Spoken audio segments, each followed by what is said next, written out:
Lupin Pharmaceuticals in association with Higher Secondary Principals Forum.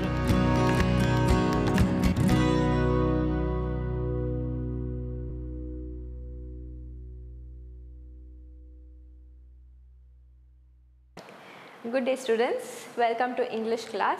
Today we are starting with the new portion for the second formative examination, and the chapter that we are going to cover today is Deep Water. That is the third lesson from your English Flamingo textbook. So let us begin.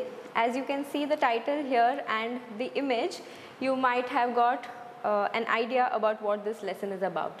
Before I begin with this particular lesson, I would like you all to just think over and ponder upon a situation where you felt that you have had a drowning experience or a close to drowning experience, where you have felt suffocated or you felt that you are not able to breathe, and how does it feel? Definitely whoever has had such experiences, most of us would have gone to the beach or maybe in the pool where we might have had a close to drowning experience, and all of us know the moment you are unable to breathe, it is a very uncomfortable situation. So just as an exercise for those who have never had a drowning experience, I would suggest just close your nose and catch your breath for as long as you can. Some may be able to catch your breath for like 10 seconds, maybe 20, 30, or maybe some who have practiced maybe for a minute or more. But the moment you feel that your breath is reducing, your oxygen level is reducing, and you are unable to breathe, that discomfort that is experienced is something that is going to be vividly explained in this particular lesson, and how this particular author goes through a very traumatic experience which affects his entire life, and how he overcomes the situation and gets rid of his fear is what we are going to see today. The author of this lesson is William Douglas. He was born in Maine, Minnesota, which is in the United States of America. He graduated with Bachelor's of Arts in two subjects, that is English and Economics. He then spent 2 years teaching in a high school which is in Yakima itself, but however he got tired of doing that, and he realized, or he pursued a legal career. He decided that he wanted to go ahead with a legal career, and during that time he met Franklin D. Roosevelt, who was the 32nd President of the United States, and he became, Douglas, our author, he became an advisor and a friend to the President at that time. This particular lesson that we are studying, it is an excerpt which is taken from Of Men and Mountains by William O. Douglas himself, and it is an autobiographical story supporting discussion of his fear. So here we will see the experience that he had of drowning in a swimming pool, and how that fear was carried forward for a number of years in his life, and how he overcomes this fear and becomes free and can face whatever difficulty he is facing in life. So let's begin. This is William Douglas. Since it is an autobiographical story, the lesson is in first person, where he is narrating the story himself. However, the slides I have put it in a way for you to understand and the story better. So let's begin. It had happened when I was 10 or 11 years old. I had decided to learn to swim. There was a pool at the YMCA in Yakima that offered exactly the opportunity. YMCA is the Young Men's Christian Association, where they provide youngsters and many people who want to learn to swim to come there in the pool and swim. Yakima River was treacherous. Treacherous here means dangerous. I would suggest that all of you keep your textbook open definitely, and the words that are a little new or difficult have been highlighted here, and the meaning of the words have been mentioned in the bracket. So you can note it down on your textbooks itself. Okay, so he describes the Yakima River to be treacherous, which means dangerous, as his mother had continually warned him against it and had kept fresh in mind the details of each drowning in the river. However, the YMCA pool was safe as compared to the Yakima River. It was only 2 to 3 feet deep at the shallow end and 9 feet deep at the other end, and the drop was quite gradual.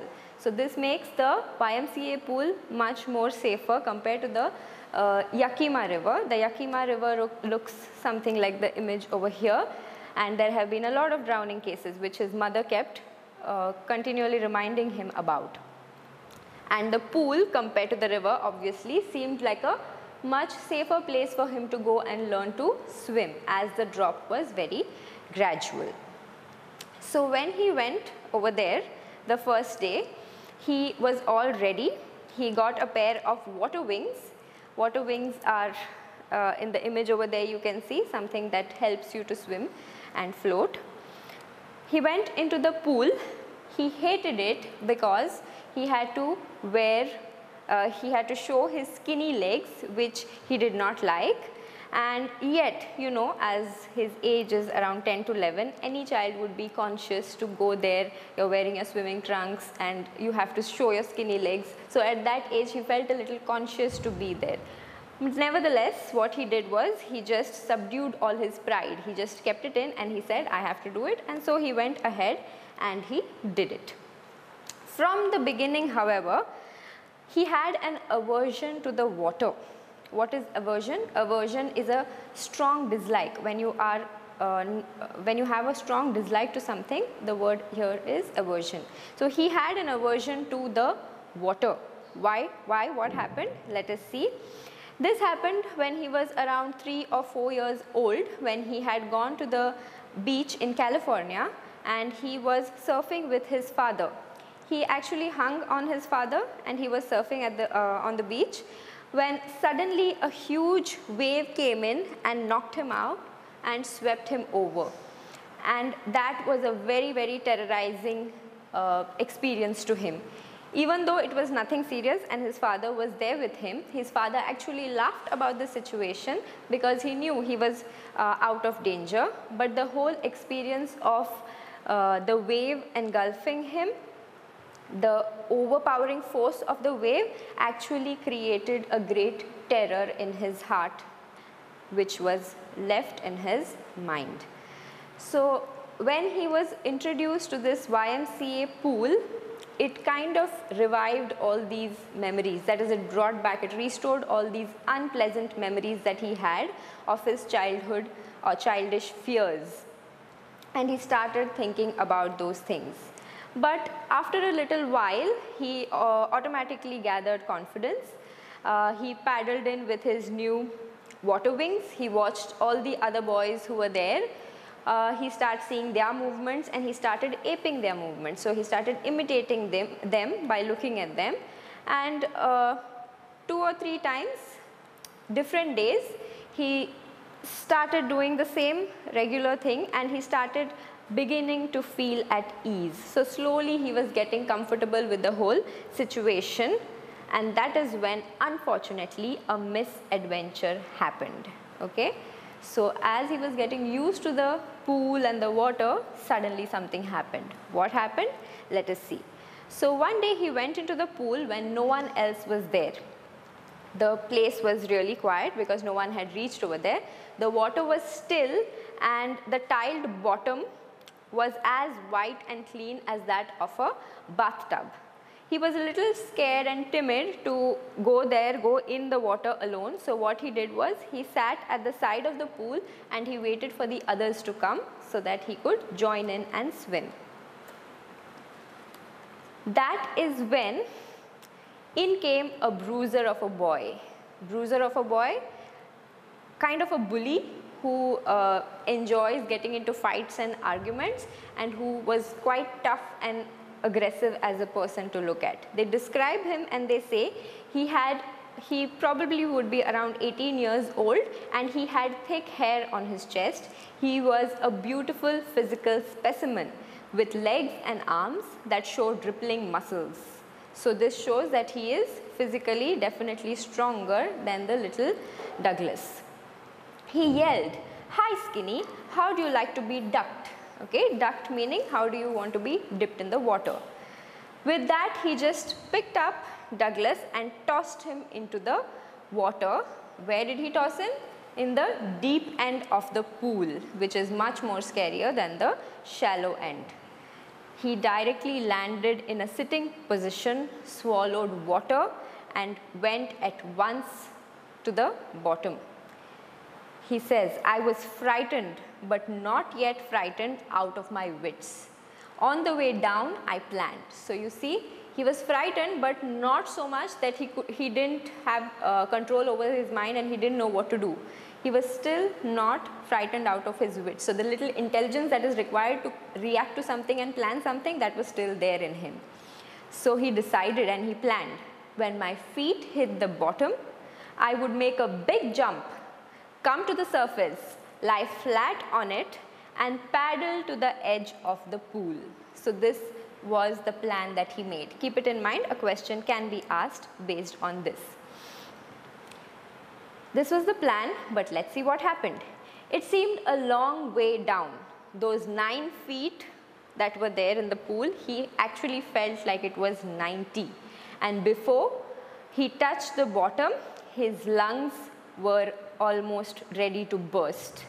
But when my feet hit bottom, I summoned all my strength and made what I thought was a great spring upwards. So now, as per his plan, the moment he touched the floor, he had to push himself up. So he decided to do that, and the moment he touched the floor, he thought he gathered all his strength and with all the force he came up. But did he come up in that force? No. Instead, he came very, very slowly. So he says, I opened my eyes and saw nothing but water. Water that had a dirty yellow tinge to it. I grew panicky. I reached up as if to grab a rope and my hands clutched only at water. So obviously when you are drowning, you are trying to grab onto something, hoping that you will get something to grab on and pull yourself up. But here, he pushed himself up, but he did not come in that force. He was just slowly coming up, and the moment he tried to clutch, he could only get water in his hand. He describes the water to have a yellow tinge here. That could be because of the light. Okay. So he grew panicky. He tried, he did not. He was really suffocating. I tried to yell, but no sound came out. Then my eyes and nose came out of the water, but not my mouth. So he came up to this level, he was out of the water, but his mouth was not out. He tried to scream.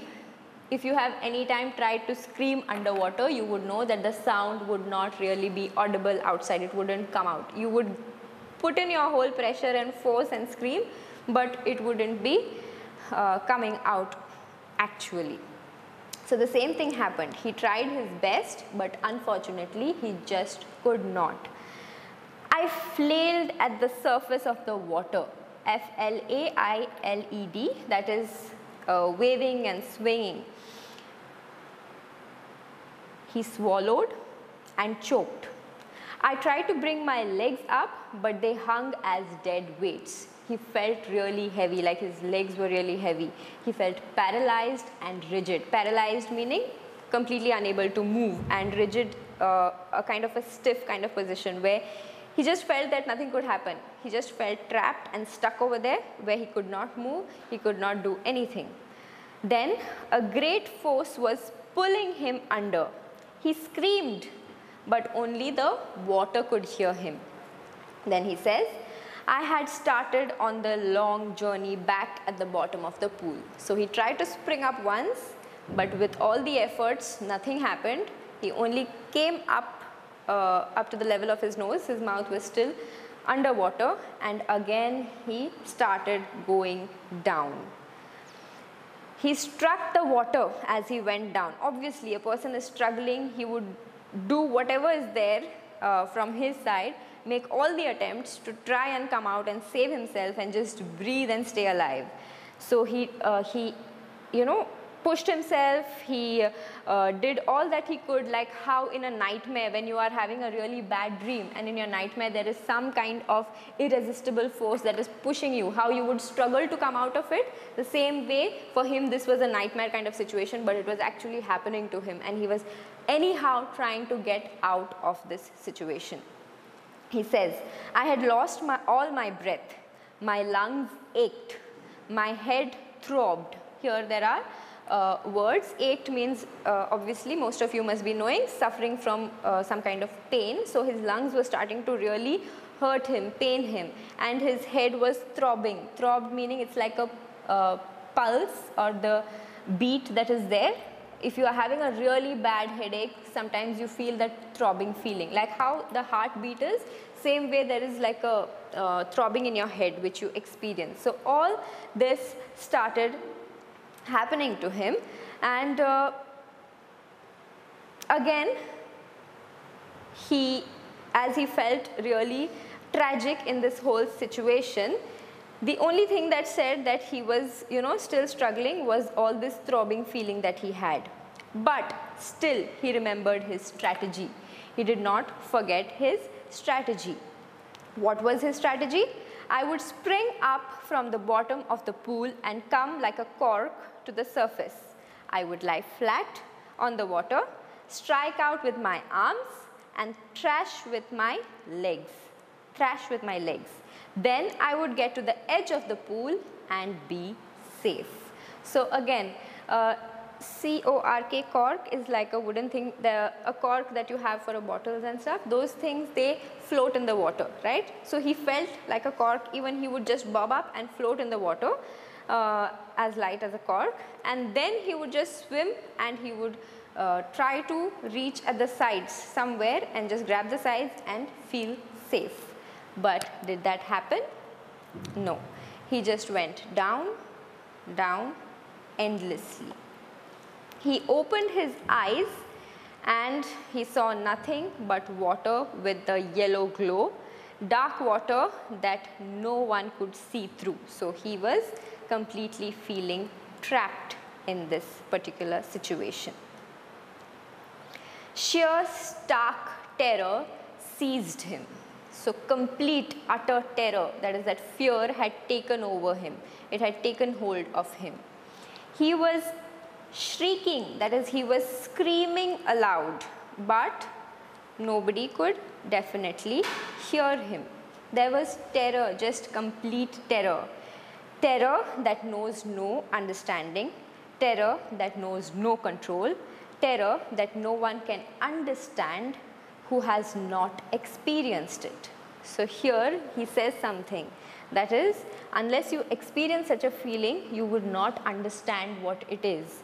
It is so traumatizing and it is so terrorizing that there is just terror. There is no understanding, there is no control.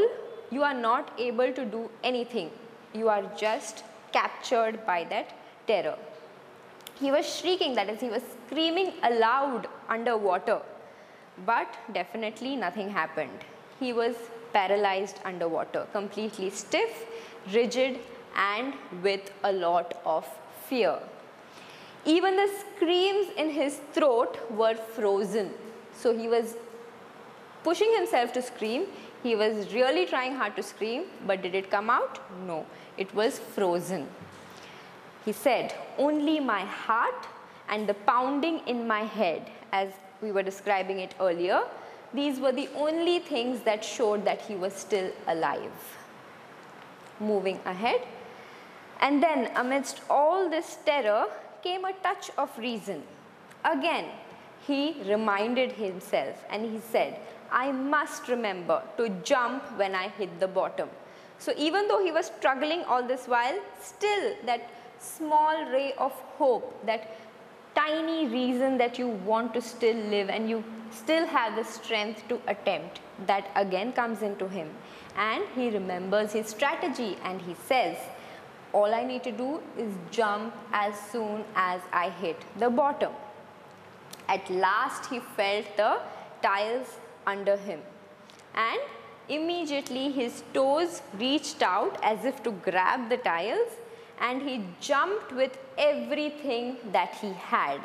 So the moment his feet touched, his toes touched the tile of the floor, he went as if he wanted to just grab and push himself up, and with all his strength he forced and he jumped and tried to come up. But the jump made absolutely no difference.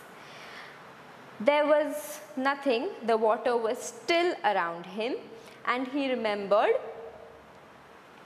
he tried to grab onto something as if there was a ladder or a rope or something, but there was nothing, just water, like a mass of yellow water that just held him right over there. Again, stark terror took an even deeper hold on me. Like a great charge of electricity, he was caught into that entire web. He says, I shook and trembled with fright. My arms wouldn't move. My legs wouldn't move. I tried to call for help, for mother. Nothing happened. So he was so terrorized. Imagine a 10 to 11-year-old child underwater, drowning, thinking that he's going to die. He's searching for ladder, rope, cannot get anything. The terror is seizing him so badly. He's trying to scream out for help. He thought he will call out to someone. He felt like calling out to his mother for help. But did anything happen? No. Unfortunately, nothing happened. And then strangely, there was a light. I was coming out of the awful yellow water. At least my eyes were. My nose was also almost out. So he had pushed himself, right? So he was slowly in the process coming out, and he saw the light. His eyes were almost out. Nose was also almost out. But then again, he started down a third time. He sucked for air, but he got water. The yellowish light was now going out. So this was the third time he was again being pulled down by the gravitational force underwater, and he felt like he was getting sucked underwater. Moving ahead. All efforts ceased. Ceased meaning everything was brought to an end. All the efforts that he was putting, all the attempts he was making to come up, all that came to an end. Now he relaxed. Even his legs, it felt limp, and the blackness had completely swept over his brain. He said that he felt like the fear was wiped out. It had even wiped out the terror, the feeling of terror that was there, that was also wiped out. There was no more panic. It was quiet and peaceful. Nothing to be afraid of. Then he says to himself, this is nice, to be drowsy, to go to sleep. No need to jump, too tired to jump. It's nice to be carried gently, to float along in space. Tender arms around me, tender arms like mothers. Now I must go to sleep. So he felt like he was reaching the end. All attempts over, all the efforts that he put, all came to an end. Completely feeling relaxed, completely going into blackness, feeling that the fear that was there was completely wiped out. He did not feel any pain, panic, nothing. He was feeling drowsy and sleepy, and he felt that he was going to sleep. And he felt some tender arms that were gently around him, kind arms holding him. And he remembered his mother again, just like how his mother's arms would be tending to him. And then he says that now I must go to sleep. He says, I crossed to oblivion and the curtain of life fell. Okay? Oblivion in the sense completely unaware, unconscious mode. So he had lost his consciousness entirely, and for him the curtain of life fell, meaning he almost felt like he was dead. The next thing he remembers, he was lying on his stomach and next to the pool, and he was vomiting. The boy, the chap that threw him in, he was saying, "But I was only fooling." Someone who was there, who was helping out, said, "The kid nearly died. Be all right now. Let's carry him to the locker room." So here he got back his consciousness, and the moment he came back, he realized he was next to the pool on his stomach and he was throwing up. And he realized that the boy, the bruiser of a boy who had actually pushed him in, he just did it as a joke, but it almost cost him his life. So the other man was telling him that he almost died, he nearly died. But anyways, they carried him to the locker room. Several hours later, he walked home. He was really weak and trembling, completely shaking. He shook and cried when he was lying on his bed. That night he could not eat. For days, this haunting of fear was there in his heart. The slightest of exertion, any little struggle that he had to do, simple things, that would make him very, very upset. And he would get all wobbly and shaky at the knees, and he would feel sick in his stomach. So any small event that would cause any exertion to him, that he had to even slightly struggle for, he would feel very uncomfortable and very upset. He never went back to the pool, and he completely feared water. He avoided it whenever he could. A few years later, when he came to know about the waters of Cascades, that is some waterfalls that are there in the United States, he wanted to get into them. And whenever he did, or whenever he tried, like wading through the Titan or bumping river, or bathing in the warm lake of the Goat Rocks, these are several places where he would either go there, either to bathe, or he would just be walking through the water.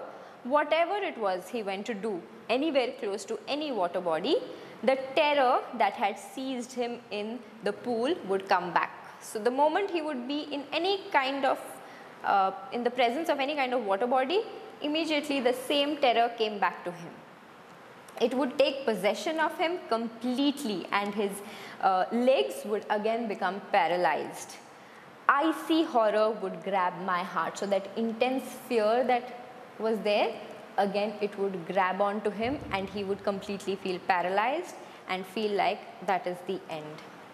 This handicap stayed with him for years. So many years rolled by, and the same thing stuck onto him.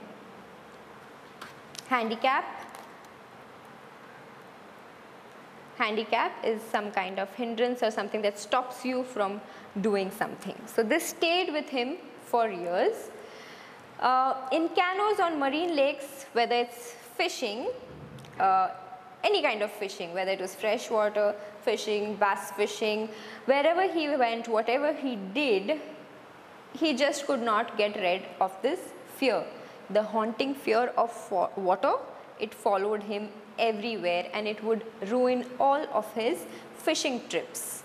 It deprived him of the joy of canoeing, boating and swimming. So all these fun things that he wanted to do by himself or with the others, he could never do. Whether he wanted to go boating, he wanted to go canoeing, he wanted to go for a fishing trip, he just could not. This fear that was there in him would just overpower him and never stop following him. It was just stuck with him all the time. He used every way possible that he could to overcome this particular fear, but the fear held him firmly in its grip. Finally, one October, he decided to get an instructor and to learn to swim. So he went to the pool. He practiced like 5 days a week, 1 hour every day, and each day for him was like a challenge. The instructor, what he did was, he put a belt around Douglas, and there was a rope attached to the belt which went on an overhead pulley which would take him up and down. Okay, so the rope was attached there, which was attached to him. It was attached to the pulley, and one end of the rope he had to grab, and he had to move up and down in the pool. Okay, so he had to do that, and every time he attempted or every time he tried to do that, a bit of panic kept coming back. It seized him. It would come in between. He was trying to go across the pool, and in between that fear would come. But nevertheless, the rope was there, so that slight confidence was there to go on and do this. In between, his legs would freeze, or he would again not be able to do anything. It was 3 months before the tension actually started slacking off. Okay, that is, it kind of reduced. Then the instructor taught him to put his face underwater and exhale, and come up and inhale. For any person who is learning to swim, this is a very important technique, so that they can have control over their breath and they can swim for a longer time with this breathing technique. So he practiced that a lot. The instructor helped him to practice that a lot. So he had to raise his nose, inhale, then put his face underwater, exhale. Every time he went underwater, that panic would come back again. But bit by bit, he started shedding this panic. So when he went underwater, little by little, his fear was reducing. The next thing that the instructor taught him was, he took him to the side of the pool and he taught him to kick with his legs. If you have learned swimming, or if you have seen someone learn swim, these are the basic things that you learn. So he was taught to kick his legs. For weeks he just did this, kicking with his legs. At first his legs completely refused to work, because obviously he had such a bad experience and he was feeling rigid and paralyzed. So even here initially his legs just did not work. But they gradually relaxed, and finally he had command over them. So over the period of time, slowly he relaxed and everything went on smoothly. So once this was done, piece by piece, this instructor had built a swimmer out of Douglas. And when he had perfected each piece, it was all put together into an integrated whole. So all these different things that were taught to him, all that was put together, and he had to swim like a normal swimmer. And around in April, Douglas, the instructor, said, "Now you can swim. Dive off and swim the length of the pool, crawl stroke." Okay? And Douglas did it. The instructor was finished. So finally he actually swam across the pool without any problem, and he completed it very well, and the instructor was finished. Moving on, now we come to the last part of the lesson. The instructor was finished, but Douglas was not finished. He wanted that fear to be completely gone, and he wondered whether that terror would come back to him if he was alone in the pool. And he tried it. He swam the length up and down, and when he did so, tiny vestiges of the old terror would return. Tiny vestiges meaning small remainders of the error. Little bit what was left in him, it would just come and terrorize him in between. But now he could just frown and say to that terror, "Trying to scare me, eh? Well, here's to you, look." And off he would go for another length of the pool. So he had built in that ability and that confidence to actually look in the face of the terror and say, "You are trying to scare me? You see, I can do it even if you try to scare me." This went on till July, and still he was not satisfied. He still had that thing in him to make sure, 100% sure, whether that terror has completely left him or not. So then he went to Lake Wentworth in New Hampshire, dived off a dock at Triggs Island, and swam 2 miles across the lake to Stamp Act Island. So he kept on increasing his challenges. Now he dived in from a dock and he swam across for 2 miles, imagine, for 2 miles, and he reached to the Stamp-Act Island. He swam, he used all the strokes that he had learned, crawl stroke, breaststroke, side stroke, backstroke. He tried everything and he completed it. Only once that terror had come back to him again, it had returned. That was when he was right in the middle of the lake. He had put his face under, and when he looked under, he saw nothing but bottomless water. Obviously, that is a very, very scary feeling. Imagine yourself in the middle of the lake and you put your head underwater and you just see bottomless water there. That would be a very scary experience for anyone. And he purposely put himself in that situation to make sure that the terror does not come back. And the old sensation did return in miniature, slightly. I laughed and said, "Well, Mr. Terror, what do you think you can do to me?" And the terror that was there, it fled, it ran away, and he swam on.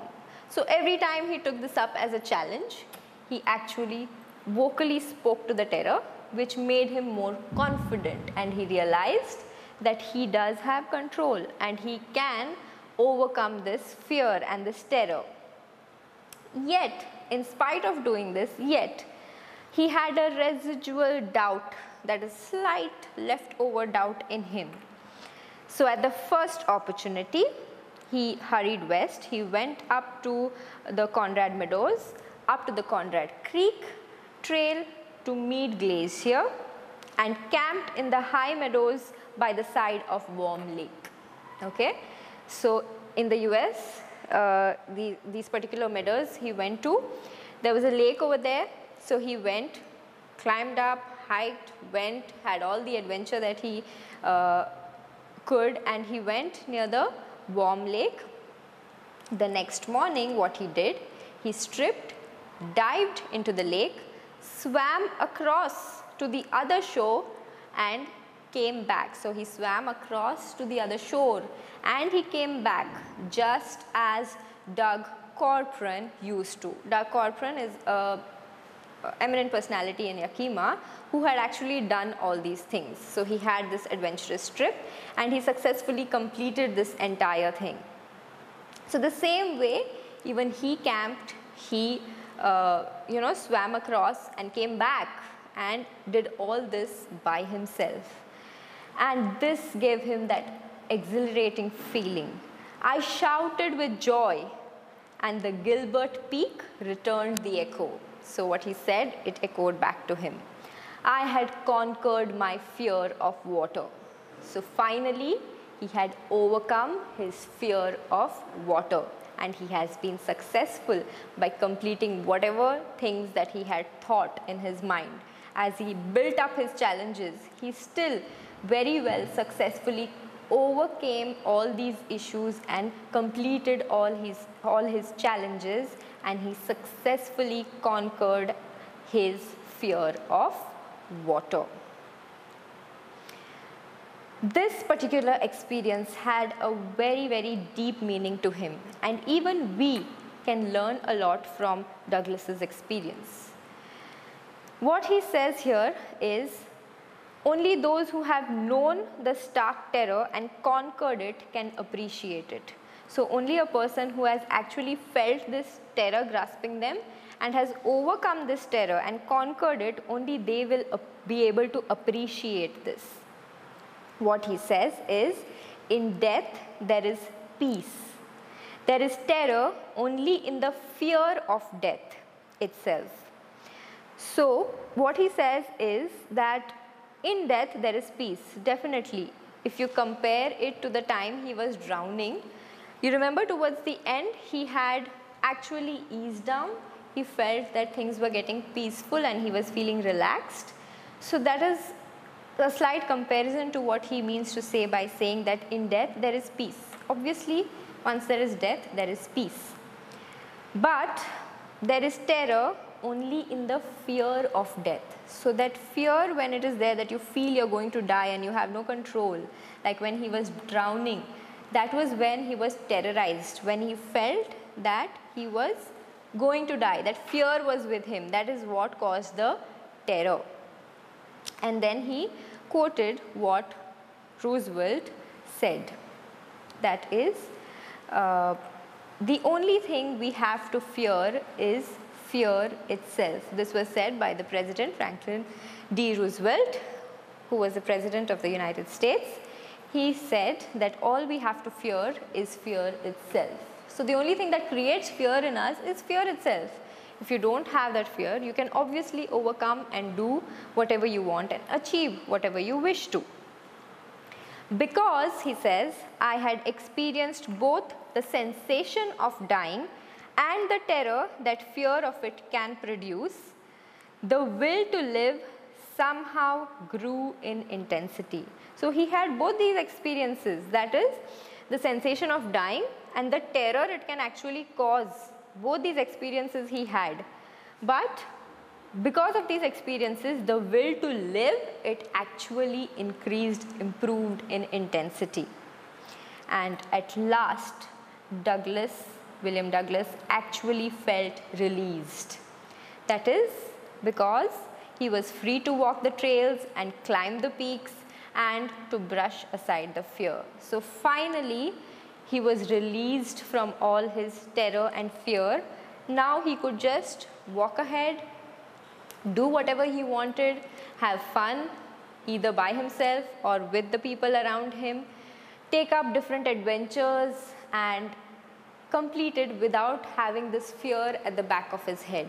So the fear that was gripping him had completely moved aside. It was brushed aside and he could live a complete life. So this definitely teaches all of us also a lesson where we need to work on our fears. We need to move ahead in life. We need to overcome the fears that are stopping us, that is terrorizing us and stopping us from achieving things that we have set our mind to.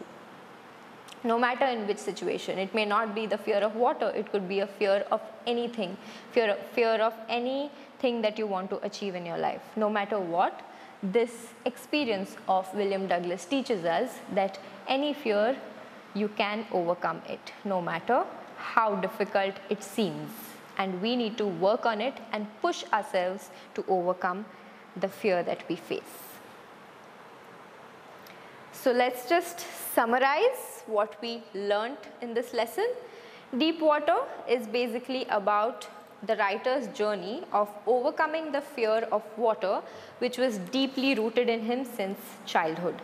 The author starts fearing water around the age of say 3 or 4. It begins when he visits California with his father. He visits a beach where a wave knocks him down and sweeps over him.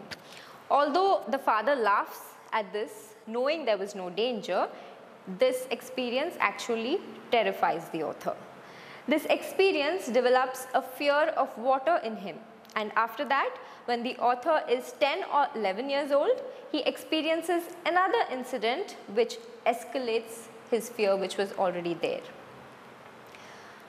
Ahead we see he is at a swimming pool in Yakima, that is in the YMCA pool, trying to learn swimming.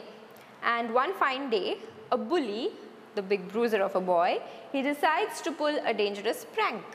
So he just pushes him in the deep end of the pool, which completely frightens the author. He reaches 9 feet into the water and starts struggling desperately to hold on to something.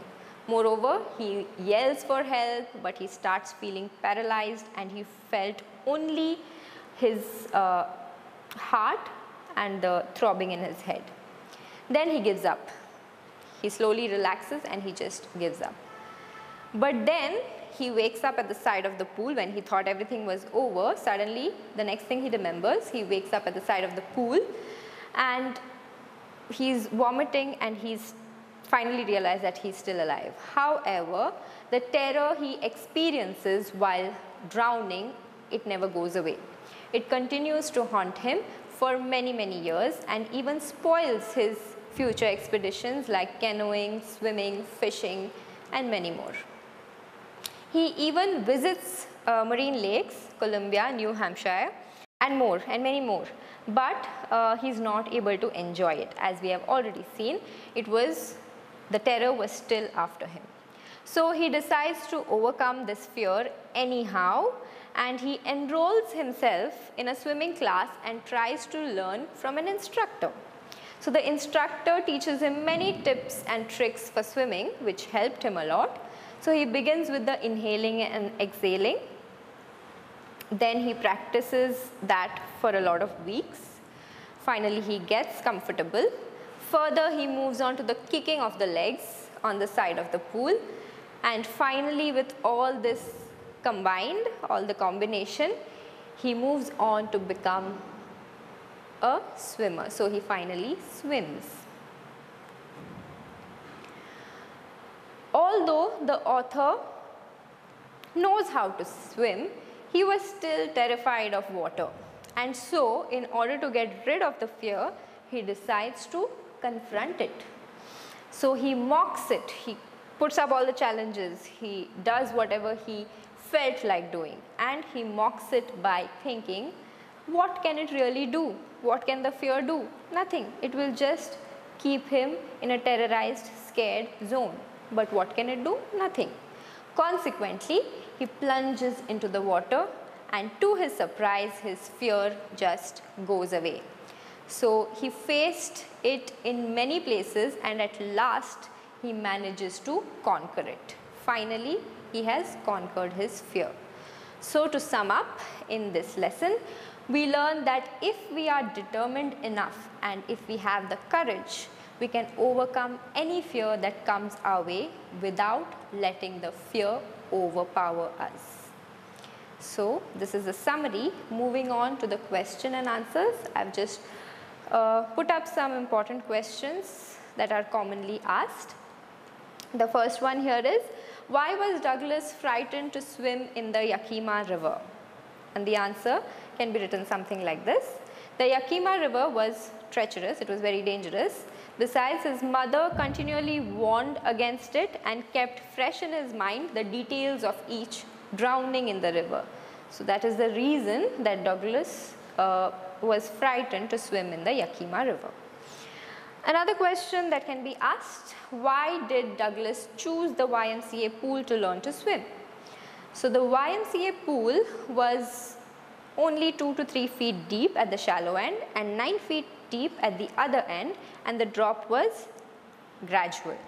So it appeared much more safer than the Yakima River itself, and hence Douglas chose to learn swimming there. Third question, why was William Douglas determined to overcome his fear of water? So why was he determined to overcome his fear of water? We have seen, right? Douglas was really determined to overcome his fear of water because he could not enjoy all the things that he wanted to. That is fishing, swimming, boating, canoeing. He was deprived of all the joys of doing all these activities. So because of that, he anyhow wanted to overcome his fear. What plans did Douglas make to save himself when he was thrown into the pool? So remember, when he was thrown into the pool, he had made a plan in his mind to save himself. What was that?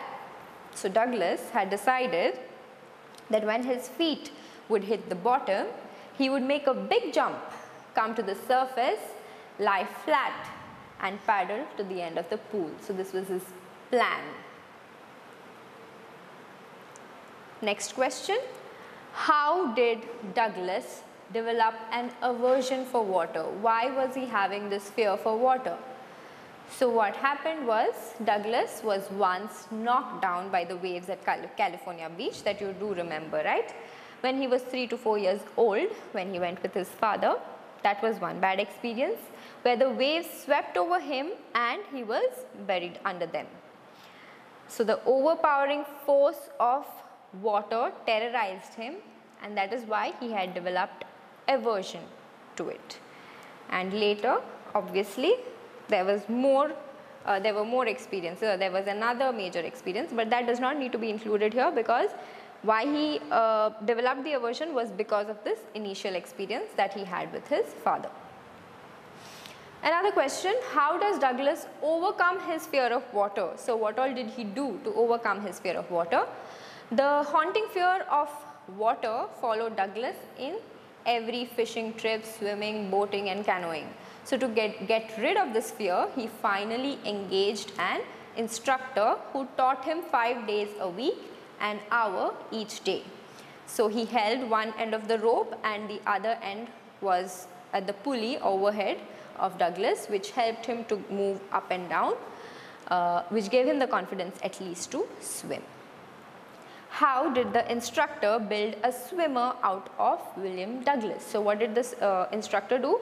The instructor, similar answer, the instructor had tied a rope which was connected to a pulley overhead and an overhead cable to Douglas's belt and made him swim up and down the pool. So he taught Douglas also to inhale and exhale. Then he made him hold the side of the pool and practice kicking with his legs till he could command over it. So all these little things that the instructor taught him helped him to become a swimmer. And one last question, what is the misadventure that William Douglas speaks about? So you will have to overall give an idea of what is the misadventure that he speaks about. So William O. Douglas had just learnt swimming. One day an 18-year-old big bruiser picked him up and tossed him into the 9 feet deep end of the YMCA pool. So he hit the water surface in a sitting position and he swallowed a lot of water and went to the bottom. So he nearly died in this misadventure. You can always add on your own points and make this answer even more better and vivid. And yes, that's the end of the lesson. So hope you all have understood. Study well and all the best. Thank you. Prudent Scholars, powered by Lupin Pharmaceuticals.